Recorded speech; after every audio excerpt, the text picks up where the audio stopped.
اعوذ باللہ من الشیطان الرجیم، بسم اللہ الرحمن الرحیم۔ السلام علیکم دوستو، میں ہوں کاشف قمر اور آپ موجود ہیں اسلامک نیٹ ورک پہ۔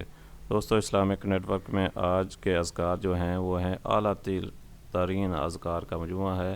اس میں سے آج کا جو ذکر ہے وہ ہے سبحان اللہ والحمد للہ ولا الہ الا اللہ واللہ اکبر،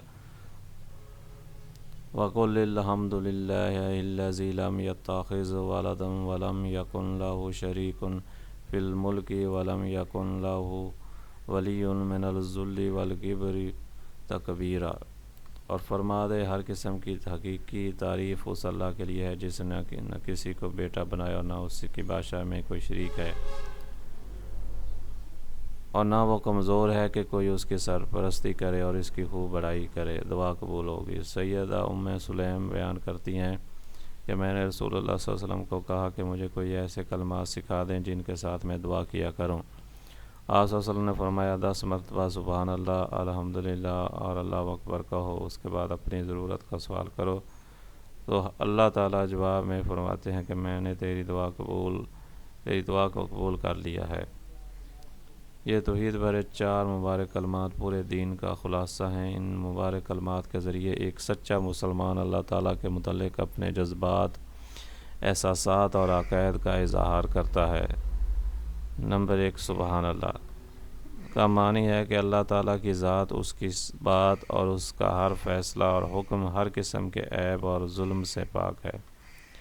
الحمدللہ کا معنی ہے کہ مجھے نعمتیں دینے والا صرف اور صرف میرا اللہ ہے اور میں ہر پل اسی کی حمد و ثنا اور تعریف کرتا ہوں۔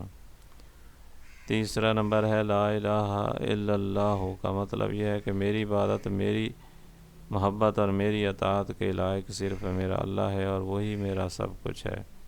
میری سب امیدیں اسی کے ساتھ وابستہ ہیں۔ اللہ اکبر کا معنی ہے کہ اللہ کی ذات بھی بڑی ہے اور اس کی بات بھی بڑی ہے اور اس کا فیصلہ اور حکم بھی بڑا ہے۔ جو مسلمان ان کلمات کو سوچ سمجھ کر پوری محبت کے ساتھ زیادہ سے زیادہ پڑھتا ہے، اللہ تبارک و تعالیٰ ایسے بندے کو شرک، ظلم اور ہر قسم کے گناہ سے بچا کر اس کے دل کو نرم کرتے ہوئے اپنی رحمت کے سب خزانے عطا فرما دیتے ہیں۔ تمام مسلمان ان مبارک کلمات کو غمی، خوشی، سفر اور حضر اکثر اوقات پڑھتے رہا کریں، اور ان کے پڑھنے سے جو خیر ملتی ہے وہ تحریر میں نہیں بیان کی ہو سکتی۔ رسول اللہ صلی اللہ علیہ وسلم ارشاد فرماتے ہیں یہ کلمات اللہ تعالیٰ کو سب سے زیادہ پیارے ہیں۔ قرآن پاک کے بعد جو سب سے زیادہ افضل کلمات ہیں یہ کلمات قرآن میں سے ہیں، سب سے زیادہ پاکیزہ ہیں۔ یہ کلمات تمام پاکیزہ اذکار میں سب سے بہترین ہیں اور یہ کلمات رسول اللہ صلی اللہ علیہ وسلم کے پسندیدہ اور چنندہ ہیں۔ رسول اللہ صلی اللہ علیہ وسلم کا محبوب وظیفہ۔ رسول اللہ صلی اللہ علیہ وسلم نے فرمایا یہ کہ میں سبحان اللہ والحمد للہ ولا الہ الا اللہ واللہ اکبر کہوں، یہ مجھے پوری کائنات سے زیادہ محبوب ہے۔ اعلیٰ ترین وظیفے کی حیثیت و اہمیت۔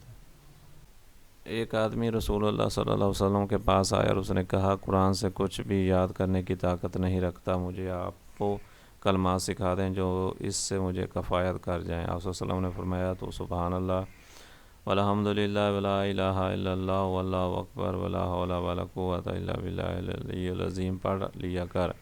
اس نے کہا اے اللہ کے رسول، یہ تو سب کچھ اللہ کے لیے ہے، میرے لیے کیا ہے؟ آپ صلی اللہ علیہ وسلم نے فرمایا تو کہ اے اللہ تو مجھ پر رحم کر اور مجھے رزق دے اور مجھے عافیت دے اور مجھ پر ہدایت دے۔ جب وہ شخص کھڑا ہوا تو اس طرح اس نے اپنے ہاتھ کو اشارہ کیا۔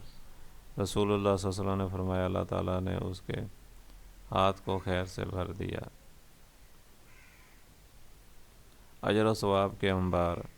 جس نے سبحان اللہ کہا اس نے 20 نیکیاں لکھی جاتی ہیں اور اس کے 20 گناہ معاف کیے جاتے ہیں، اور جس نے اللہ اکبر کہا اس کے بھی اسی طرح گناہ معاف ہوتے ہیں اور نیکیاں ملتی ہیں، اور جس نے لا الہ الا اللہ کہا اسے بھی اسی طرح، اور جس نے الحمدللہ رب العالمین اپنے دل سے کہا اس کے لیے 30 نیکیاں لکھ لی جاتی ہیں اور اس کے 30 گناہ معاف کیے جاتے ہیں۔ گناہوں سے معافی۔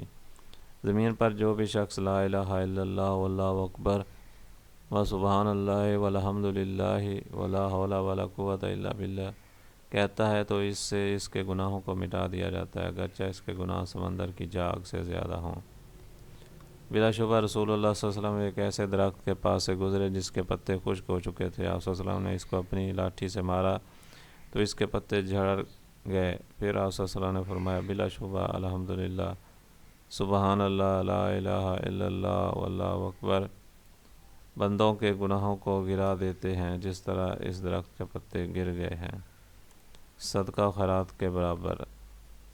رسول اللہ صلی اللہ علیہ وسلم کے صحابہ میں سے چند لوگوں نے نبی صلی اللہ علیہ وسلم کے لیے کہا کہ اے اللہ کے رسول، مال والے اجر لے گئے، وہ نماز پڑھتے ہیں جس طرح ہم نماز پڑھتے ہیں، وہ روزے رکھتے ہیں جس طرح ہم روزے رکھتے ہیں، اور وہ اپنے زائد مالوں کا صدقہ کرتے ہیں، ہمارے پاس مال ہے ہی نہیں۔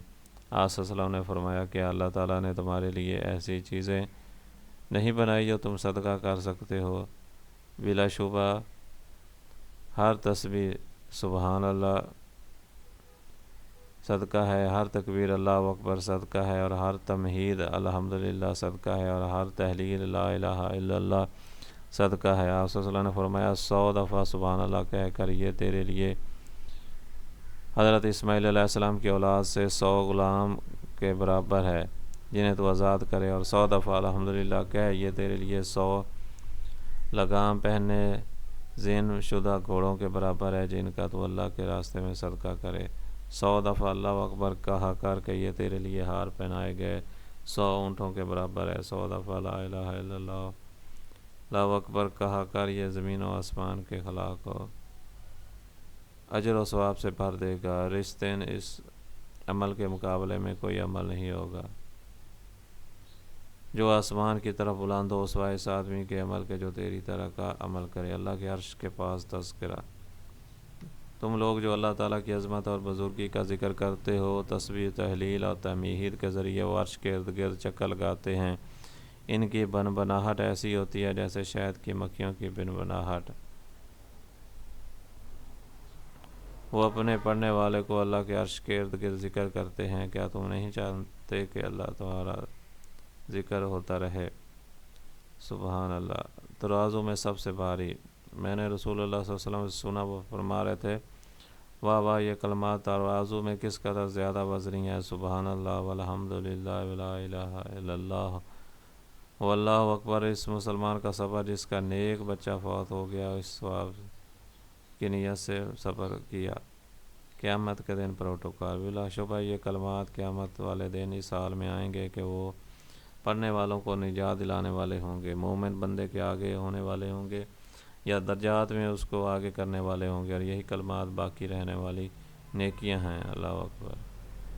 جہنم کی آگ سے ڈھال، اپنی زریں پہن لو۔ صحابہ نے کہا، اللہ کے رسول کیا کوئی دشمن آ گیا؟ صلی اللہ علیہ وسلم نے فرمایا، نہیں، بلکہ آگ سے بچنے کے لیے اپنی زرہ پہن لو اور کہو سبحان اللہ والحمدللہ ولا الہ الا اللہ واللہ اکبر، کیونکہ یہ کلمات قیامت والے دن نجات دلانے والے ہیں اور آگے کرنے والے ہوں گے، اور یہی کلمات باقی رہنے والی نیکیاں ہیں۔ جنت میں درجات کی بلندی، جب بھی کوئی مومن لا الہ الا اللہ کہتا ہے تو اس کی خوشخبری دی جاتی ہے، جب بھی کوئی مومن اللہ اکبر کہتا ہے تو اس کو خوشخبری دی جاتی ہے۔ کہا گیا ہے اللہ کے رسول جنت کے، آپ صلی اللہ علیہ وسلم نے فرمایا، ہاں، اللہ تعالیٰ کے ہاں کوئی شخص بھی اس مومن سے زیادہ افضل نہیں جس کو اسلام والی عمر ملی اور وہ اس میں اللہ تعالیٰ کی تکبیر، تسبیح، تحلیل اور تحمید کرتا ہے۔ اللہ اکبر۔ حضرت امام عبداللہ بن شداد بیان کرتے ہیں کہ بنو عذرا قبیلے کے 3 آدمی رسول اللہ صلی اللہ علیہ وسلم کے پاس آئے اور وہ مسلمان ہو گئے۔ رسول اللہ صلی اللہ علیہ وسلم کے پاس ان کی رہائش دینے اور کھانے پلانے کا اہتمام نہیں تھا، تو آپ صلی اللہ علیہ وسلم نے اعلان فرمایا کہ تم میں سے کون ہے جو ان کی رہائش اور کھانے پینے کا اہتمام کرے؟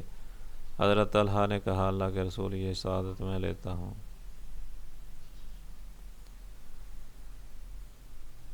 چنانچہ وہ تینوں حضرت طلحہ رضی اللہ تعالیٰ عنہ کے پاس رہنے لگے۔ ایک دفعہ رسول اللہ صلی اللہ علیہ وسلم نے ایک جہادی لشکر بھیجا تو ان میں سے ایک ساتھی اس میں شریک ہوا اور وہ مارکے میں شہید ہو گیا۔ ثم بعث بعثا آخر، پھر رسول اللہ صلی اللہ علیہ وسلم نے دوسرا جہادی لشکر بھیجا، فخرج فیہم آخرہ تو شہید ہو، اس لشکر میں دوسرا ساتھی گیا اور وہ بھی شہید ہو گیا۔ جو تیسرا مسلمان تھا وہ کچھ عرصہ کے بعد اپنے بستر پر طبی موت فوت ہو گیا۔ ومات ثالث علی فراشہ، حضرت طلحہ رضی اللہ تعالیٰ بیان کرتے ہیں کہ یہ جو تینوں شخص میرے پاس ٹھہرے ہوئے تھے ان میں سے تینوں کو خواب میں دیکھا کہ وہ اللہ کی جنت میں ہیں، لیکن حیرت کی بات ہے کہ میرے لیے یہ تھی کہ جو شخص میرے گھر بستر پر فوت ہوا تھا وہ جنت میں ان دونوں سے آگے تھا جو میدان جہاد میں شریک ہوئے تھے، اور اسی طرح جو شخص دوسرے لشکر میں شہید ہوا تھا تو اس کو میں نے اس شخص کے آگے پایا جو پہلے شہید ہوا تھا۔ میرے دل میں اس کے متعلق کھٹکا سا تھا، اس لیے میں نے رسول اللہ صلی اللہ علیہ وسلم کے پاس آیا اور پوچھا ایسا کیوں ہے؟ دونوں شہیدوں کو جنت میں آگے ہونا چاہیے تھا، اور پھر پہلے شہید ہونے والے کو دوسرے شہید ہونے والے سے درجات میں آگے ہونا چاہیے تھا۔ بہر صورت رسول اللہ صلی اللہ علیہ وسلم نے فرمایا طلحہ تجھے کیا سمجھ نہیں آ رہا؟ یاد رکھ اللہ تعالیٰ کے ہاں کوئی شخص بھی اس مومن سے زیادہ افضل نہیں جس کو اسلام والی عمر ملی اور وہ اس میں اللہ تعالیٰ کی تکبیر، تسبیح، تحلیل اور تمہید کرتا ہے۔ اللہ اکبر۔ اہل اسلام رب گواہ ہے کہ ایسا شخص بڑا ہی خوش نصیب ہے جو یہ چاروں کلمات پڑھتا رہتا ہے۔ ان مبارک کلمات کو اپنی زندگی کا معمول اور اپنی زبان کا ورد بنا لیں۔ تو دوستو یہ تھی آج کی ویڈیو۔ امید ہے کہ یہ ویڈیو آپ کو پسند آئی ہوگی۔ اگر ویڈیو پسند آئی ہے تو اس کو لائک کریں اور اپنے دوستوں کے ساتھ شیئر بھی کریں، اور اگر آپ کو ہمارا چینل پسند ہے تو اس کو سبسکرائب کر لیں تاکہ ہر نئی آنے والی ویڈیو کے نوٹیفیکیشن کے ذریعے آپ تک پہنچ سکے۔ آئندہ ویڈیو تک کے لیے اللہ حافظ۔